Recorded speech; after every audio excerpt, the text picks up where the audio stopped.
مەسرور بارزانی داوای لە یەکێتی کرد پاڵپشتی لە کابینەکەی بکات. سەرۆکی پەرلەمانی کوردستان ڕایگەیاند چیتر ناتوانێت داپۆشەری ناشرینەکانی حکوومەت بێت. لە ماوەی 5 مانگدا لە سلێمانی زیاتر لە 1000 تووشبووی شێرپەنجە تۆمار کراون. سڵاوتان لەبێت وەم کاتتان باش، هەواڵی ڕۆژتان پێشکەش دەکەم. سەرۆکی پەرلەمانی کوردستان ڕایگەیاند چیتر ناتوانێت داپۆشەری ناشرینەکانی حکوومەت بێت.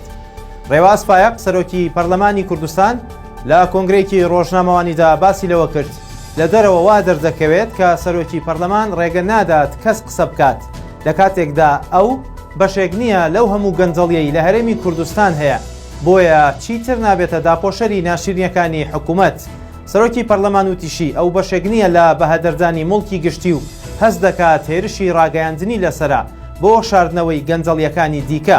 ئەوەش لە کاتێکدا لە بەشێکی زۆر لە دانیشتەکانی پەرلەماندا بەشێک لە پەرلەمانتارانی فراکسیۆنە جیاوازەکان سەرۆکی پەرلەمان تۆمەتبار دەکەن کە ڕێگرە لە قسەکردنی پەرلەمانتاران و نایەڵێت بەپێی پێویست قسەی خۆیان بکەن. سەرۆکی حکوومەتی هەرێم پیرۆزبایی ساڵیادی دامەزراندنی لە یەکێتی نیشتیمانی کوردستان کرد و داواشی لەو حیزبە کرد پاڵپشتی لە کابینەکەی بکەن. مەسرور بارزانی سەرۆکی حکوومەتی هەرێمی کوردستان لە تویتێکدا بە بۆنەی 46مین ساڵیادی دامەزراندنی یەکێتیەوە پیرۆزبایی لەو حیزبە کرد و داواشی لێ کرد وەگلایەنێکی سەرەکی و هاوپەیمان لە حکوومەت بەردەوام بێت لە پشتیوانیکردنی کارنامەی هاوبەشیان.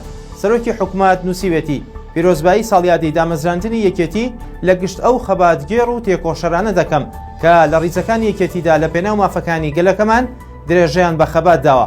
ئەوەش لە کاتێکدایە لە سەرەتای دەست بەکاربوونی کابینەی نوێیەمی حکوومەتی هەرێمی کوردستانەوە بە سەرۆکایەتی مەسرور بارزانی پەیوەندیەکانی یەکێتی و پارتی گرژی تێکەوتۆ و تاوەکو ئێستاش هیچ کۆبوونەوەیەک لە نێوان ئەم دوو حیزبەدا لەسەر ئاستی کەسی یەکەمی هەردوو لە ئەنجام نەدراوە. بەهۆی تۆپبارانی سوپای تورکیاوە بۆ سەرگوندێکی ناحیەی کانیماسێ هاوڵاتیەک بریندار بوو. نیوەڕۆی ئەمڕۆ سوپای تورکیا بردومانی گوندی هەروری لە ناحیەی کانیماسێ کردو بۆ هۆیشەوە هاوڵاتیەکی تەمەن 70 ساڵ بریندار بوو. پەیامنەری شارپرێز لە بادینان ئاماژەی بە ئەوەش کرد ئەو هاوڵاتیە جوتیارە و بە مەبەستی سەردانکردنی ڕێزوباخەکانی چوەتە ئەو شوێنە و بەهۆی کەوتنە خوارەوەی تۆپێکەوە بریندار بووە و دواتریش گواستراوەتەوە بۆ نەخۆشخانە. ساڵانە بەهۆی بردومانە بەردەوامەکانی سوپای تورکیاوە چەندین هاوڵاتی مەدەنی ناوچە سنووریەکانی هەرێمی کوردستان گیان لەدەست دەدەن و سەدانی دیکەش بریندار دەبن. لە ماوەی تەنیا 5 مانگدا لە سلێمانی زیاتر لە 1000 تووشبووی شێرپەنجە تۆمار کراون. لە کۆنگرێکی ڕۆژنامەوانیدا بەڕێوەبەری نەخۆشخانەی هیوا ئاشکرای کرد ڕێژەی تووشبوون بە شێرپەنجە زیادی کردووە و لە ماوەی 5 مانگی ڕابردوودا 1031 تووشبوو تۆمار کراون.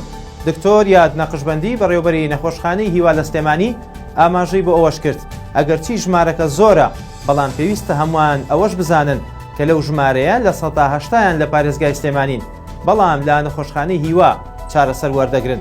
ئەوش لە کاتێکدایە بەپێی ئامارەکانی وەزارەتی تەندروستی حکوومەتی هەرێمی کوردستان ڕێژەی تووشبوون بە شێرپەنجە لە هەرێمی کوردستان ساڵ بە ساڵ لە زیادبووندایە. لێکۆڵینەوەیەکی نوێ سەلماندوێتی بەشێک لەو کەسانی لە کۆرۆنا چاک دەبنەوە چەند نیشانەیەکی درێژخایەنیان لەگەڵ دەمێنێتەوە.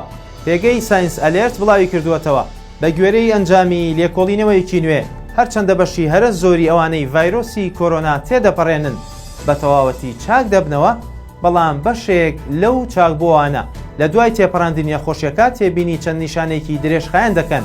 بەپێی لێکۆڵینەوەکە نزیکەی لە 100 تووشبووان دوای تێپەڕبوونی 22 هەفتە بەسەر نەخۆشیەکەیاندا هێشتا نیشانەکانی نەخۆشیەکە بە تەواوەتی بەریان نادات کە دیارترین نیشانەکانیش بریتین لە ئازاری جەستە، خەوی نەئاسوودە، تەنگە نەفەسی و ماندووبوون دوای کارکردنێکی کەم، کێشەکانی دڵ و لولەکانی خوێن. ئاماژە بەوەشکراوە هۆکارەکانی پشت بەردەوامبوونی ئەو نیشانانە هێشتا ڕوون نییە، بەڵام لێکۆڵەران دەڵێن ڕەنگە پەیوەندی هەبێت لە نێوان ڤایرۆسی کۆرۆنا و هەوکردنی بەردەوامی دڕکەپەتک کە ڕەنگە ببێتە هۆی دروستکردنی ئازار و ئیفلیجی و کێشە هەستیەکان. کاتێکی خۆش بۆ هەموو لایەتان.